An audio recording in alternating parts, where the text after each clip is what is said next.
So it's usual at a meeting like this to start off with a major focus on the future, to aim everything at what's coming and what's on our plate for the future. But this is a time of the year when it's, for most of us, a moment when we can step back and take stock of where we are and have a few moments of reflection about what's gone on. Maybe to, even in the next few weeks, count our blessings. And I hope everybody in the room and everybody who hears this presentation will have a few moments to do that in the hectic holiday season that is to follow. I think it's good to do that, to stop and take a moment to reflect on what's happened, because it sets the context for where we actually are. And in this case, I hope it will instill everyone with the confidence that we need to carry the mission forward in the way that we've comported ourselves in the last few months. Now, those of you who know me and have had email conversations with me know that I write these very pithy emails. I've been burned by emails in my life, so I write very short emails. 2-word emails. Let's discuss. You're tempted to write something else, but I say, let's talk about that. But on January the 2nd of 2017, at 6:14 p.m., I have the documentary evidence here. I wrote, I want to show it to you. I'm so proud of it. A three-page,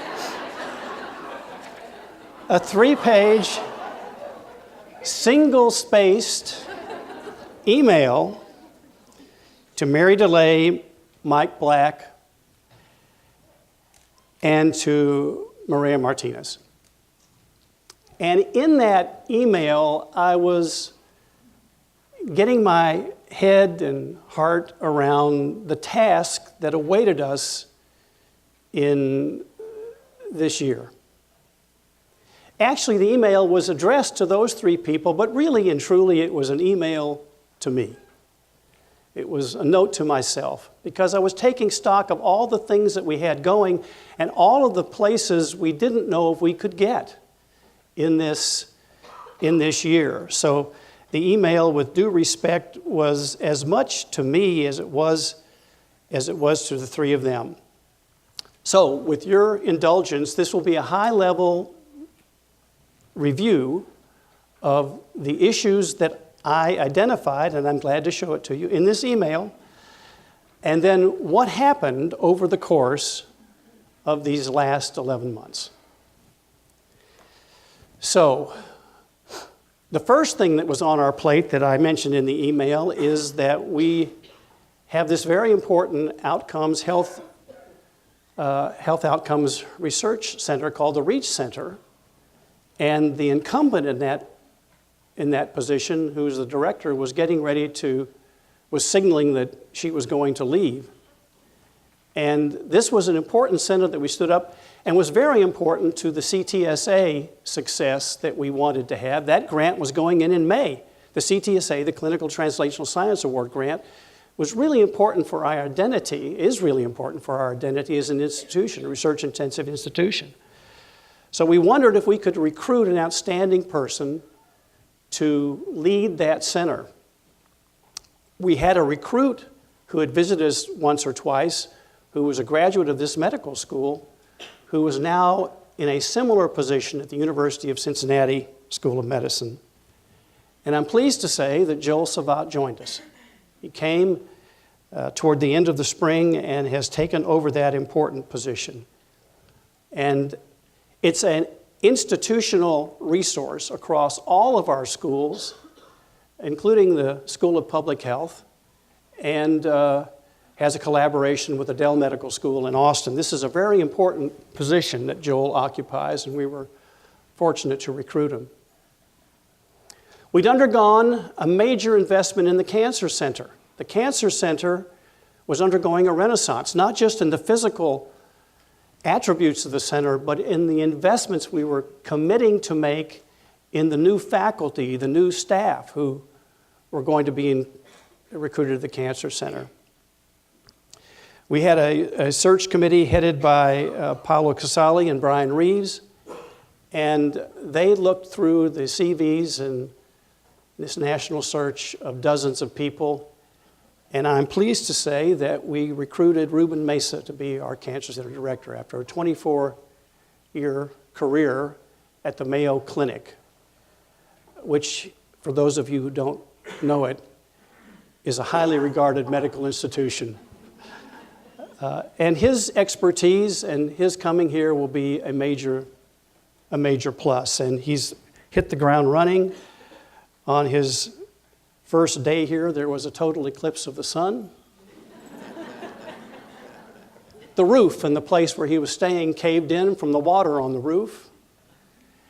And it was 160 degrees outside. And he still didn't leave. He stayed here. It's Ruben Mesa.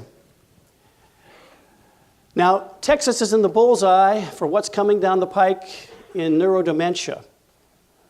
And 3 years ago, inspired by the plight of one of our biggest supporters, we set upon a path to create an Alzheimer's center, a comprehensive Alzheimer's center that would take care of patients, take care of patients' families and caregivers, that would enroll people in clinical trials, that would refer them to the right places and get them the subspecialty care that they needed, and bend the curve, if we could, of this horrible, horrible problem. And when we went out to the community to pitch this to the community, we raised, in the course of just 3 years, $50 million. $50 million. And we did it without increasing the number of patients we were seeing by one person. In other words, I told people in the community that we would set this thing up and we would make it successful. But I could tell as this new year dawned that unless I actually hired somebody to do the work, there might be some folks asking for a refund. I mean, it looked like a bait and switch. So we set about recruiting a director for this. Mansour Bhatt and Ako Sabo were our committee search chairs, and we saw a number of candidates. But ladies and gentlemen, I am pleased to say that we recruited Sudha Seshadri, who will be here in early December. December 6th at 4:30, I want you all to come to the AAB lobby and meet her. She is the warmest, kindest person you'll ever meet. She is perfect for this role.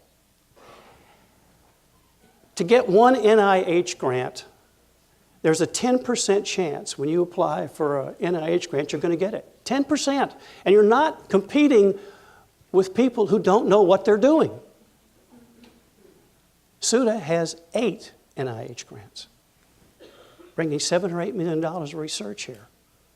Instantly, San Antonio now becomes an epicenter for leading-edge Alzheimer's care and research. What a delight, what a treasure to see Sudha be here. So I want you all to come. December 6th, 4:30 in the AAB lobby. Now, nephrology has a distinguished and storied history here.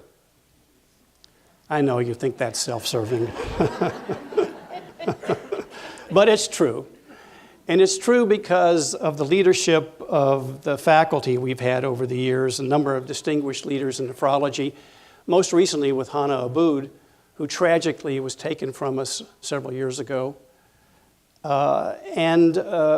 Right on my list of things to do in this email, I say there's an opportunity in nephrology if we could get someone to come and take that over. And I had met the month before, when I was in Chicago, I'd met with the leading candidate for the job. And because of Brian Reeves's work and the work of his search committee, we recruited to San Antonio Kumar Sharma, who is another one of these nonstop motor, innovative thinking, leading edge people in the field of nephrology. And he came on August the 2nd from San Diego, California, to San Antonio, Texas. I told him that the weather that day was unusually warm, and it usually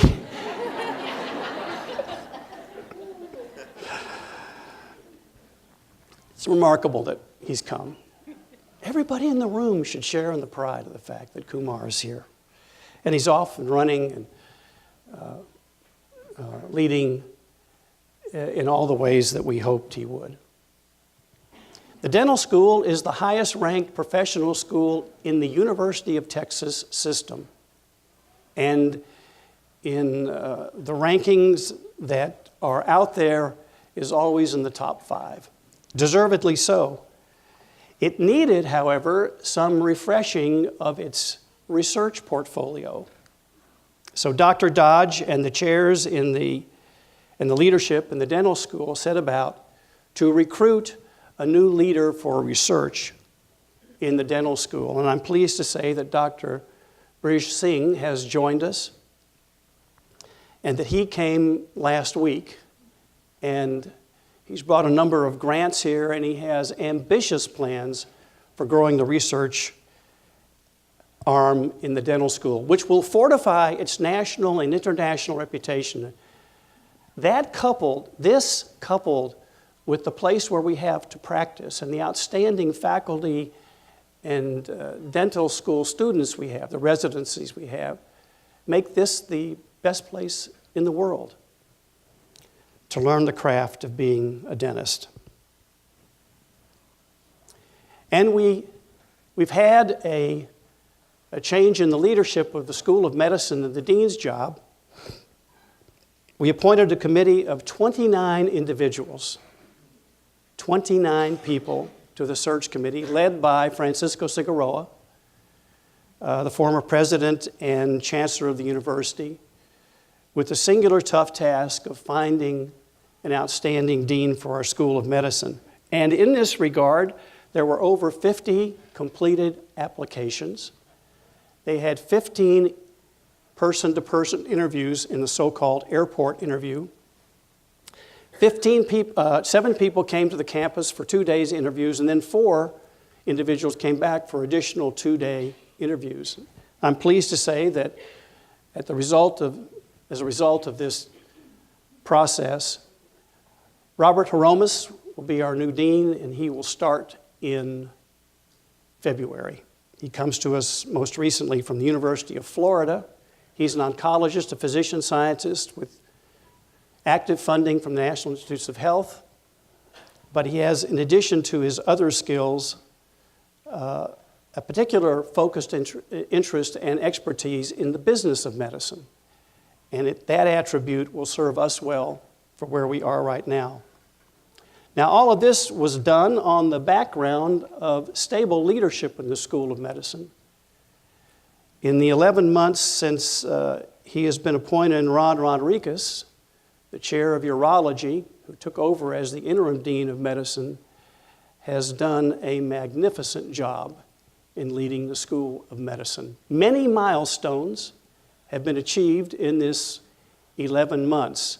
And for anybody who thinks it's easy to be a chair or a dean or to do it in an interim role, see Dr. Rodriguez after the meeting, and he'll, I think, be able to persuade you that that isn't the case.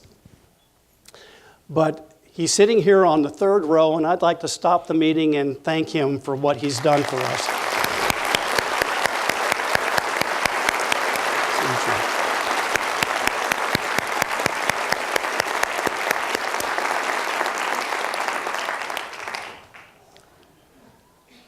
And we're still at it.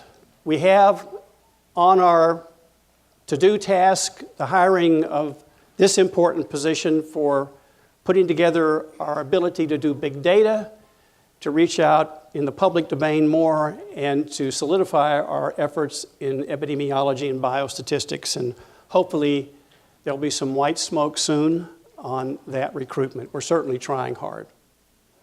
Now, over 250 new faculty have joined us across the 5 schools in this last 11 to 12 months. 250 faculty. I'm going to mention a few people who've come just so you can see their pictures. Chiquita Collins came to us from Hopkins. She's the new Vice Dean for Inclusion and Diversity in the School of Medicine. John Lazarin, sitting here in the second and the third row, is our new Chief Audit Executive, an important function. Make sure the planes and trains run on time and run legally on time. Patrick O'Hara is our new Senior Associate Vice President for Development. More on that in a second. Savitri Singh Carlson has a massive new job in the School of Nursing, and she's hit the ground running. Cindy Sikora, similarly, practiced engagement in the School of Nursing. And Fangling Liu, who came to us to lead our new program in the School of Health Professions and Language Pathology, is also up and running. We're glad that these great leaders are here. Over the last 11 months, in no small part due to Dr. Rodriguez and his team, we've forged enhanced collaborative opportunities with University Health System. For example, a new hospital tower is in the works now, a $400 million project for a new women and children's hospital. They've changed their Epic, they're going to change their EMR platform to Epic to align with ours. That's $170 million. So anybody in the room who says that they're not aligned with us and that they're not working in concert with us needs to look at the fact that they're putting $600 million into their plant in order to align with us better. And in no small part, that's due to the enhanced collaboration that Dr. Rodriguez deserves enormous credit for, as do all of the chairs and all of the vice deans and other deans of the schools. We've had tremendous progress on this front. We've expanded our clinical scale. This is a picture of the UT Hill Country facility, which is beautiful and growing and is popular. 2 additional physician location practice sites have been identified, will be online soon. And there's an ambitious effort to start an accountable care organization as early as the spring of 2018. All signs of a thriving and growing practice. In this email that I wrote in January the 2nd, I worried about our research enterprise. I'm pleased to say that there's been a 7 to 8% increase in research, and that's because of the faculty who are in the trenches every day working here. I've pointed them out to you before, particularly in the basic sciences, but there's been a renaissance in the Department of Medicine, small but significant increase in the Department of Medicine, which will lead us in our translational research efforts going forward. We've broken ground on a new science building. The distinguished Barshop Institute for Longevity and Aging is moving back to the campus because of the help we received from the Board of Regents of the University of Texas and the state of Texas. The picture on the left shows Ann Barshop, who is one of the named individuals for whom the Barshop Center is so named. Her husband Sam and Ann started this with a gift about 15 years ago. To her right is Joe Strauss, the Speaker of the House. To his right is Rad Weaver, our San Antonio member of the Board of Regents of the University of Texas. And to his right is our Supreme Leader. That's his picture. Bill McRaven, who was there that happy day when we broke ground on the bar shop. So a new science building, 3 floors. I promise we're going to get 3 floors done. I've got 2 of them paid for. But I'm going to do we're going to get all 3 of these done. We're not going to settle for just 2. It'll house 40 or 50 investigators. We've made wise, I think, investments in our new infrastructure. We have to have a lot of things that aren't too sexy put in place, like new electricity, new new walls, new things like that, new roofs. How uninspiring is that? But those of you who've lived in temporary space recently know how important that is because the roofs can't leak.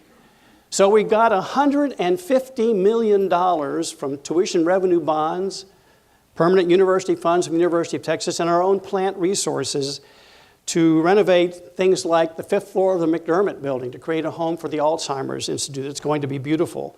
Our police are being relocated. The School of Nursing facilities undergoing a massive renovation on the 1st floor with a new auditorium, new classrooms, new lecture halls, and we're going to also put some fresh paint, I hope, on the 2nd floor of that facility. And it'll be a whole new gathering place for nursing undergraduates and graduates, students, as well as for the faculty.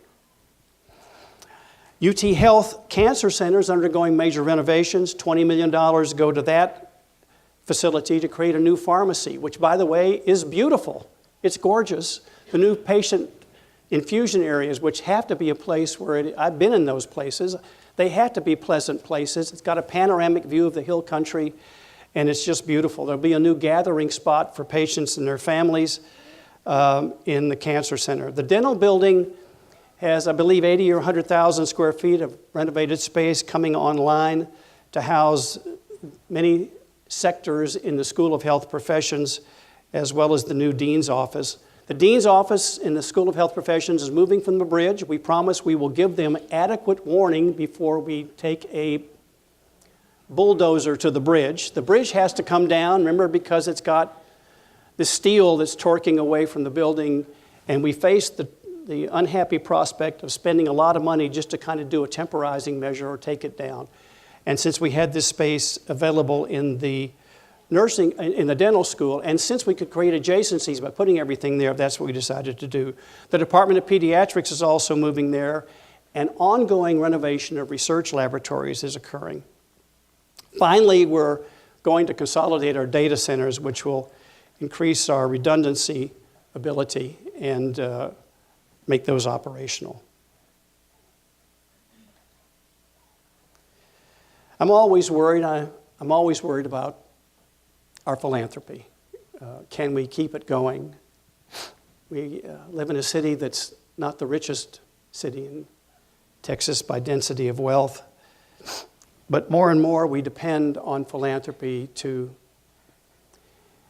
be able to smooth the rough spots that we encounter from time to time in our other streams of funding.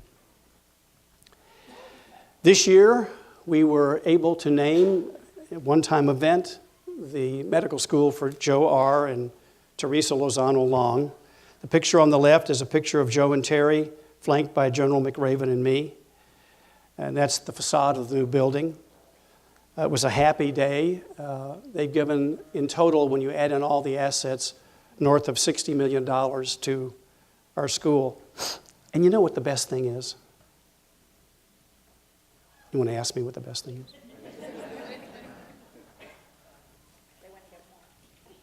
That would be the best thing, yeah. The best thing is they're from Austin.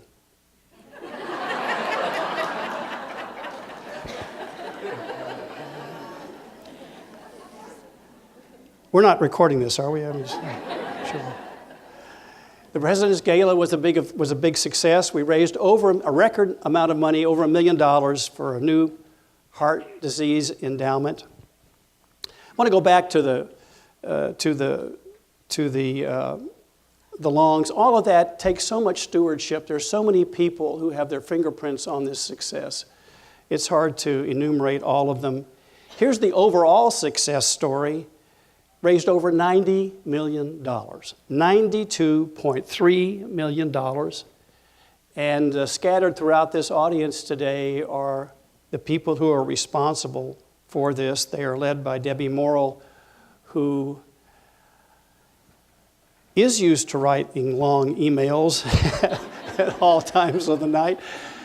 She has been such a workhorse in this area, but she's assisted by people who've dedicated their lives to this successful effort. The book value of our endowments has now reached $400 million, and the market value, which is what you need to keep your eye on, that top purple line, is now $552 million. It should be probably 700, 800 million to throw the amount of interest income we need to do the smoothing that we need. But I think you can tell from this very happy slide that we're on our way. We want to be a good community partner and continue that. We met our goal with the State Employees Charitable Campaign with $376,000 raised. Science Fiesta was put on by the Graduate School of Biomedical Sciences, and the person in the right-hand picture at the very end is Travis Block, and Travis gets full credit for this. It was his idea from start to finish, and over 3,000 people attended to learn about science from all over the city. All sectors of the city came. 50 organizations participated, and now it's become something that's fixed on the calendar. The Military Health Institute continues to grow to honor our veterans and to increase communication between the Veterans Administration, military, and us, and to open new pathways for funding and collaboration, led by Byron Hepburn. The Science Expo that was held just a week ago featured the fact that 1,100 high school students from around the city learned about science and STEM programs by coming to the Health Science Center. There was a global physical therapy day of service where 50 physical therapy students participated, and their work is depicted on this slide. And the recent disasters with the storms dispatched a group of nurses to Rockport where they did life-saving work, as shown in the left-hand slide. They did amazing work there. They were funded from a variety of sources, and happily by the famous singer Paul Simon, who gave a notable grant to the nursing school so that this work could take place. Our police force was dispatched to go to Houston and relieve the overwhelmed group of police people at the Texas Medical Center because of the flooding in Houston. And I should say that just a week ago Sunday, when the horrible shootings took place just east of here, we had 14 operating rooms going at University Health System, staffed by our faculty, our nurses, our technicians, to help these people when lives hung in the balance. So I'm proud of them, as I know you are. I know you're proud to be on the same team that they are and wear the same jersey they do. Well, we had to maintain financial strength through all of this activity. This slide depicts that we have. In the green line is the growth in our revenues, and over the last 4 years, it's increased by $100 million. And our net position, shown in the histogram on the right, shows that we are a $1.65 billion organization and that we continue to grow stronger year by year. Hard work behind all of this, a team of financial experts led by Andrea Marks, to whom we owe great thanks. So, quite a year.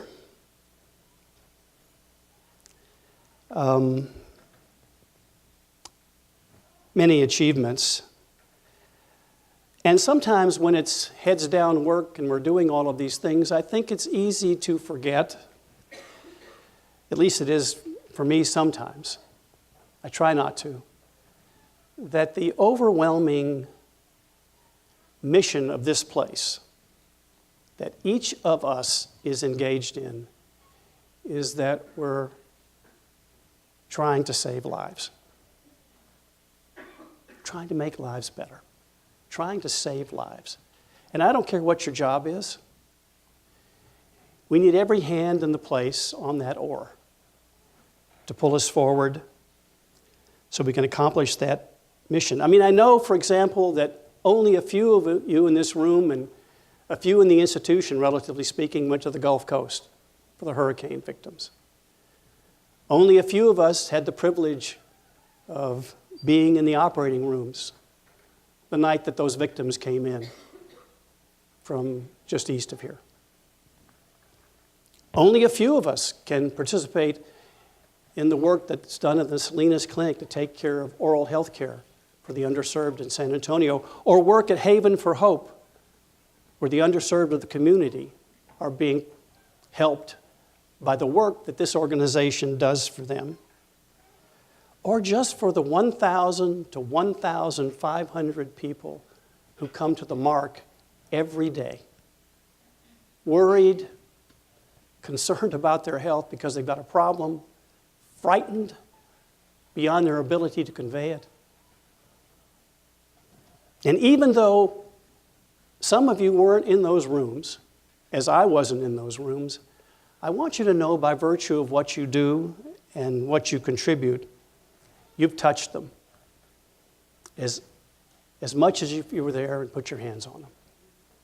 They feel the lift of the entire organization, because that touch of the spear, that point of the spear that does that, would not be possible without the collective work of everybody here. 2,000 years ago or so, Aristotle was asked what the secret to a happy life was. And in those days, you stood around the great scholar and said, "What do you think?" And you wrote that down and you tried to live your life that way. And he had a smart answer to that. He said that the secret to a happy life was in providing ennobling service to other people. So that if you arrived at a certain part in your life and you could look back and say with some sense of truth that you'd given your lives in noble service to a worthy cause, you would be happy. And by this definition, in this room, I'm joined by the happiest of people. Because service in this place to these missions is noble service indeed. So, what do we do from here? This brochure, which I'm holding in my hand, is available all throughout the institution this week. It's part of Spirit Week. It lists a number of things that the faculty engagement survey have identified and the staff engagement survey have identified as needs for us. But it says on the back of it, #IPromiseBetter, and the reason it says that is because on a growth to a path to excellence, the stakes are too high, with lives hanging in the balance, to ever stop, to ever really pause and get your breath. You can't do it. Too much is riding on it. You can't pat yourself on the back for too long because you're wasting time. There are too many things that need to be done in the institution and writ more broadly across our whole region and, frankly, the world. So I hope you'll take this to heart as you look at it and be as inspired by it as I am, because it's my pledge to not quit. I don't care how hard it gets. I don't care how many people who should do the right thing do the wrong thing. I don't care what it takes. I'm not going to quit. And I hope you'll join me in taking that pledge. So, congratulations on a great year. Godspeed for the work ahead. And I want to be the first person in this entire institution to say, have a nice holiday, a nice Thanksgiving, and a nice December holiday. And lunch is served under the tent on the way back over that way. Thank you all for coming today.